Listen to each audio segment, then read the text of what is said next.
Hi everybody, Dan Illman here with the DRF race of the day for Wednesday, August the 31st. It's race number 7 at Delaware Park. It's the $50,000 Blue Hen Stakes. These are 2-year-old fillies, Delaware certified, going 5.5 furlongs on the main track. I'll be back with the full preview in 15 seconds. Want to view free Formulator past performances for this race? Head to the Race of the Day page at DRF.com. Don't forget to subscribe to the Daily Racing Form YouTube channel and bet this card with DRF Bets.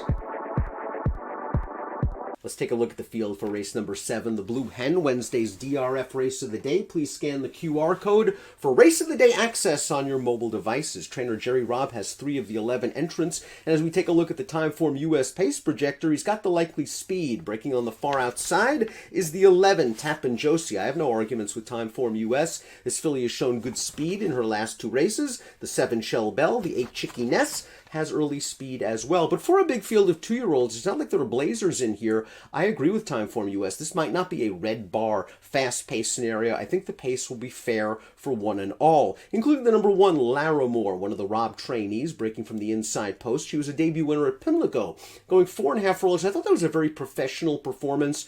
Now, after that race, she took about 3 months off, and she returned in a first-level allowance race at Delaware. She was beaten by Bound by Destiny, who's also in this race. Larimore just kind of ran around there. I think it was a good fitness-building performance for her in her first race off such a long layoff, and I think she should be tighter as she wheels back off only 3 weeks this time around. She was wide off the pace that day. I think she'll save a little bit more ground breaking from the inside post, but I'd like to see a little bit more early speed from her. I'm just not sure how quick she is from the stalls, and she has to be quick, I think, in this 5.5 furlong heat breaking from the rail. The 2 is You're the One. Let's watch her career debut for trainer Lynn Ashby. This is for a $25,000 maiden waiver back on July the 28th, and she came with a decent run in this race. She's making up ground at the very end. She finishes 3rd. She's beaten less than a length. Now, she was listed as a Delaware vet scratch on August the 10th, and she is a maiden taking on winners that have run faster from a buyer's standpoint. It is always, though, dangerous to just merely depend on buyer's speed figures in races with 2-year-olds, because these horses, especially fillies, are improving by leaps and bounds every single day of their lives. You're the One. I wouldn't be surprised at all if she takes a big step up on a buyer's scale. If this pace gets fast, she should come with a solid run, but she is taking a pretty big step up in class. First-time starter number 3, Late Frost, goes out for trainer Michael Matz. She's a daughter of Frosted, and the dam's a half-sister to a Grade 1 stakes winner going long. Out of the box won the Super Derby when that race was a Grade 1 several years ago. Late Frost, though, is going to have to make her debut against a full field of stakes horses. I respect Michael Matz. He can win with a first-time starter at a price. I just think if You're the One, the number 2, is really stepping it up off a maiden claiming defeat, Late Frost is really going to have him nailed on tight, making a career debut against stakes horses and horses that have won races already. The 4 is Bound by Destiny, and she's likely the horse to beat for trainer Anthony Pecoraro. She is 2 for 2 in her career. She won her career debut by 14 lengths in a $25,000 maiden waiver. Back that race up with this performance 3 weeks ago, where she beat several of these, including Tappin' Jane. You see her on the outside. She's the gray filly. She's on her left lead all the way down to the wire, but she gets up and she beats Tappin' Jane that day. 65 buyer, solid off of the debut of 70. She's run 2 fast races. She's shown versatility. She's been on the lead. She's been just off the pace. I think she'll be just off the pace under Jeremy Rose here, and she is a very strong contender to make it 3 for 3 in the Blue Hen. Number 5 is Tito's Changed My Luck, and this horse just scored a stakes race win at Colonial last time out. She was a maiden going into the Keswick Stakes. She won it very nicely. She sat just off the pace.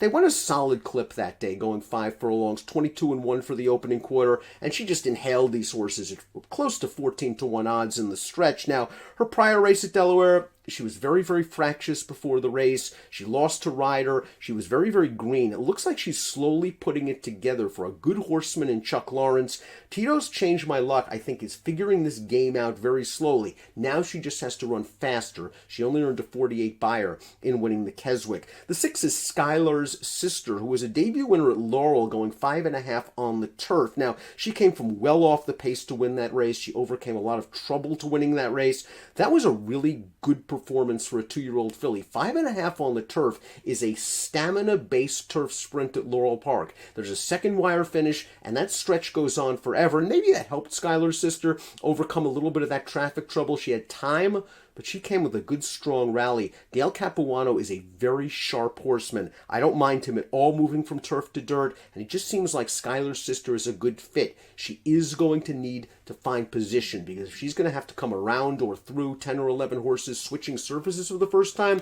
that's not going to be an easy task. The 7 is Shell Bell, going out for Richard Hendricks off of the claim. Let's watch her debut. She was in the Jamie Ness barn back on July the 20th at Delaware, and she showed good speed and she ran well. That was a fast pace for the opening quarter mile, 22-3. Shell Bell shrugged off her pace pressure, and she is very game to win as the favorite. The 4th place finisher would come back to win a $25,000 maiden claimer at Delaware with a 51 Beyer speed figure. Now, Shell Bell, like the number 2 You're the One, was listed as a vet scratch here on August the 10th, but she is getting Lasix for the first time off the claim, and she's going to be forwardly placed. Another horse, though, that has to run faster. She only earned a 38 Beyer speed figure in her debut. Chicky Ness goes out for Jamie Ness, and she was beaten in her debut, but she came back to score nicely. When she lost in her debut, she ran against the boys. She caught a sloppy track, but she was in against fillies last time out, and she traveled very comfortably, sitting just off the leaders, and then when the jock asked her to run, she ran, and she beat 2 next out winners that day. She did get up close to a moderate pace. I think that helped her,